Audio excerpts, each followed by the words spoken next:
Poilievre calls for very hard caps on immigration to better integrate newcomers.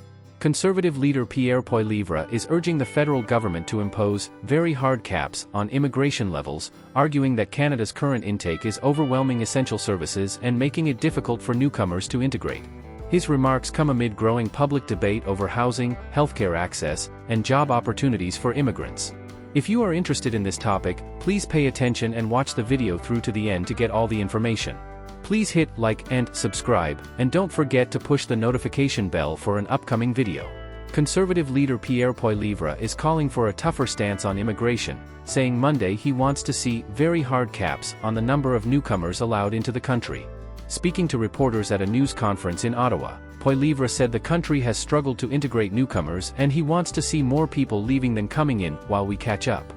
We have millions of people whose permits will expire over the next couple of years, and many of them will leave, he said. We need more people leaving than coming for the next couple years. Poilievre has been critical of the past Liberal government's handling of the immigration file. In the last election, he promised to restore order to what he called a broken system. And while he did vow during the campaign to dramatically reduce the number of temporary foreign workers and international students if elected, Poilievre is now saying Prime Minister Mark Carney should go even further by calling for negative net migration. Immigration has been at the center of his post-election messaging on social media and in his public remarks. Our country is divided and we're not able to integrate people at this pace, Poilievre said Thursday of the elevated immigration levels that led to record-high growth rates in the post-COVID era. At the Calgary Stampede earlier this month, he said the Liberal government has pursued a failed experiment with open borders. Immigration must be controlled. It must be in numbers we can absorb, he said.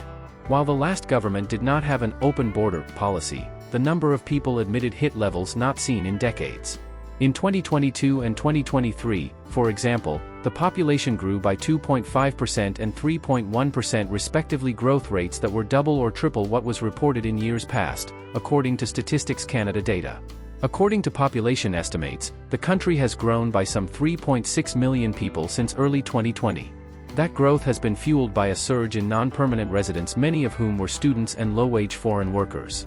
Amid signs of stress, record-low rental vacancy rates, higher home prices, elevated youth and immigrant unemployment and troubling healthcare access data, the last Liberal government dialed back the number of students and temporary foreign workers. Those changes seem to be having an impact. StatsCan reported the population growth rate was 0% in the first quarter of this year, the second consecutive quarter with a net drop in non-permanent residents. Carney has vowed to keep those limits in place and cap the number of non-permanent residents at 5% of the total population by the end of 2027. That would be well below where it was at the start of the year. Federal data suggests there were 3 million non-permanent residents in Canada in the third quarter of 2024. With a population of about 40 million, that works out to roughly 7.5%. The push to whittle down that figure to 5% means even fewer international students will be admitted and businesses will be denied permits to import labor if Carney's plan is fully implemented. Poilievre said deeper cuts are warranted. Our immigration policy should invite the right people in the right numbers in a way that puts Canada and Canadians first, he said. Poilievre's call for stricter immigration limits has sparked sharp reactions from both supporters and critics. As Canada grapples with balancing economic growth and social stability, the national conversation around immigration policy is likely to intensify in the months ahead. That is all for today, in this video. What are your thoughts on this? Please let us know in the comments section below. Thanks for watching the entire video. Hopefully, the information is useful to you. See you later, in the next video. Till then, take care.